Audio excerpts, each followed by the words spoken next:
Okay,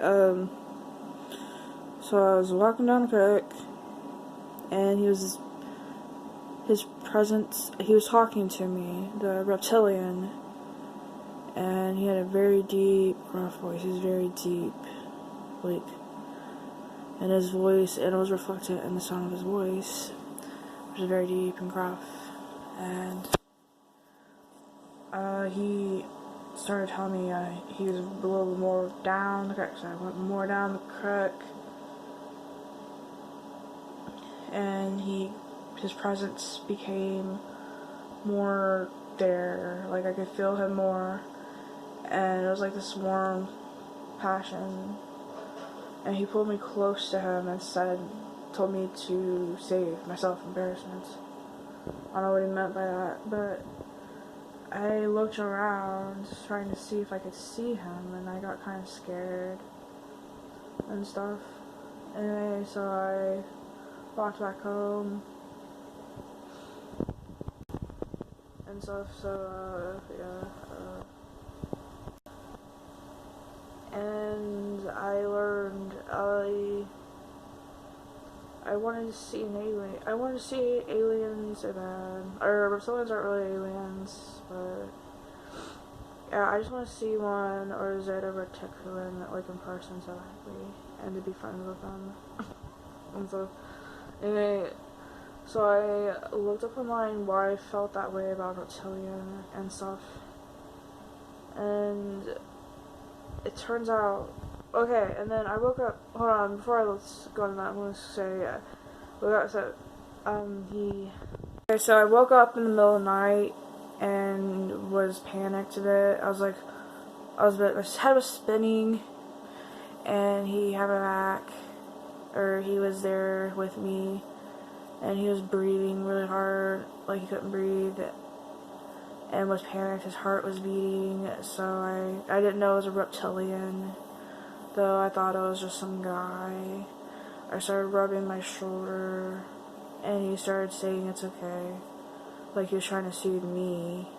I started rubbing my own shoulder and had an intimate moment with the reptilian. He started saying it's okay and stuff, and he had a deep gruff voice, and it was weird. And again, so much later, I started to realize that when I'd have a panic attack and he'd come back to be with me, I could breathe so easily. It was refreshing to my lungs and stuff. It was refreshing to my lungs, and so I was curious about that. And sometimes he would be there, and I could feel him feel relieved being near me, like he could breathe better. Like it was easier for him to breathe too, and was refreshing to our heart and lungs. It was really weird. So, and then we kept on having these familiar feelings with each other, like we knew each other, like it was an old feeling, like we were with each other for a very long time. So I looked up on the internet, and people said that's how past life soulmates feel about each other. Like apparently we're soulmates, and we were very close and intimate with each other in past life and stuff. And I don't know. So apparently we both were, and he's very mature for a man. Men are usually very immature, but he's very mature and stuff towards me. And when I was a little girl, when I would talk to adults, they would say they felt like they felt like I was rather mature for a 9-year-old. I talk about reading books and stuff, and I would talk about the book, like, and have conversations with the adults, and they thought that they were talking to an adult, or they felt like they were having a conversation with an adult, and I love talking to adults all the time, and stuff, and wisdom.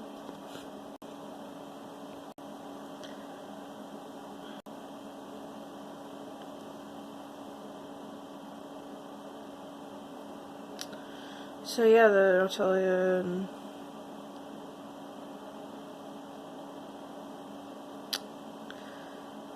didn't, so he hugged me really hard one day, like a couple times, and said he didn't know what he'd do if he were to lose me, and he cried.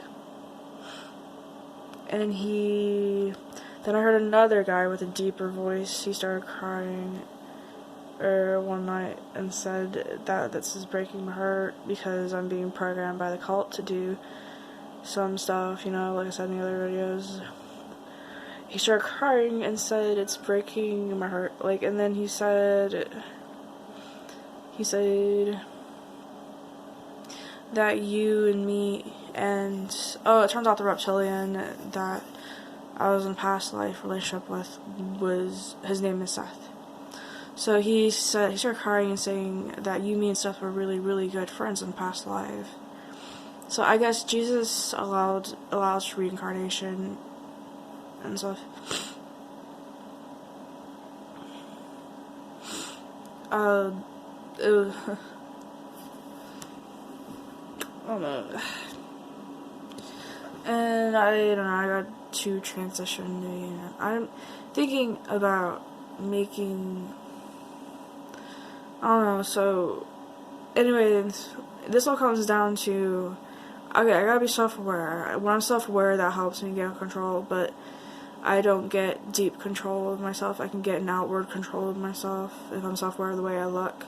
But if I'm not aware of myself deep down, then people go telepathically with their pineal glands deep into my head and take advantage of me and program me and probably even molest me or rape me deep inside my head, and I have a hard time escaping it. So I have to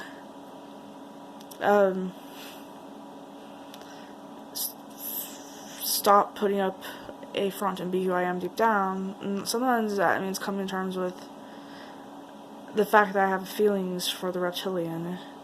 So I literally couldn't feel deeply yesterday until the reptilian came along and stared at me in the eye. And it kind of helped me get a deep hold of myself. And it was weird. Telepathically. And I thought I knew myself. You think you know a person, is what people say, but I thought I listened to rock music my whole life and thought I was a rock and roll person. Turns out I'm actually like country music and stuff. Well, I thought I was just bi. Turns out I like reptilians too, so, and I need that to hold myself, which is weird.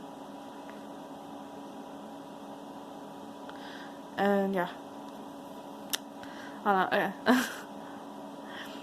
And I'm just being admitted to it because, okay, it takes one person, and more people can come out of the closet about this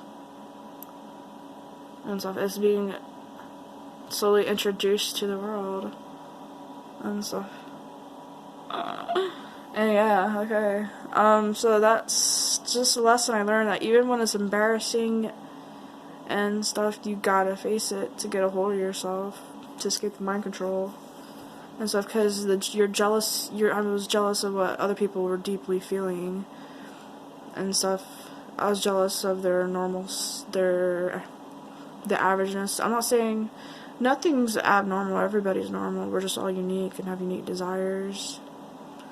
So I was perfectly normal. Like, the people just are not ready for it or understand and stuff.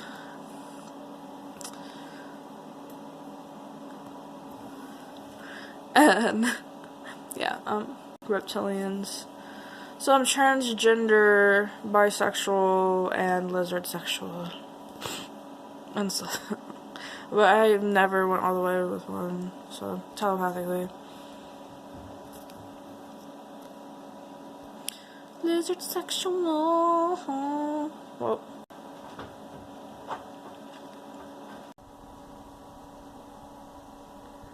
And yeah. And I can't afford the testosterone. I mean, hurry up and get testosterone. yeah, sometimes people just like aliens. And aliens are not much different. We're all people. If you're sentient, you're people. So, like, or if you can talk and have conversations, like, you matter. Your life matters. Well, yeah, okay. So, which is why. Okay, I know gorillas and elephants can kind of talk and have conversations too, but that's another story. Yeah, so there's all kinds of sexualities out there. Sometimes people just feel drawn to another species and stuff. But I met this really charming gray alien one time, or a couple nights ago, and he had a crush on me and stuff. And it's normal, I guess. Or he was totally normal. Like, he just had a crush on me. I don't know. He's very unique and kind and stuff. He's a nice dude. And it's just, I don't know, so not my fault that I feel that way though. So I'm 22, don't fit in with people too. So okay, this is part 2, so.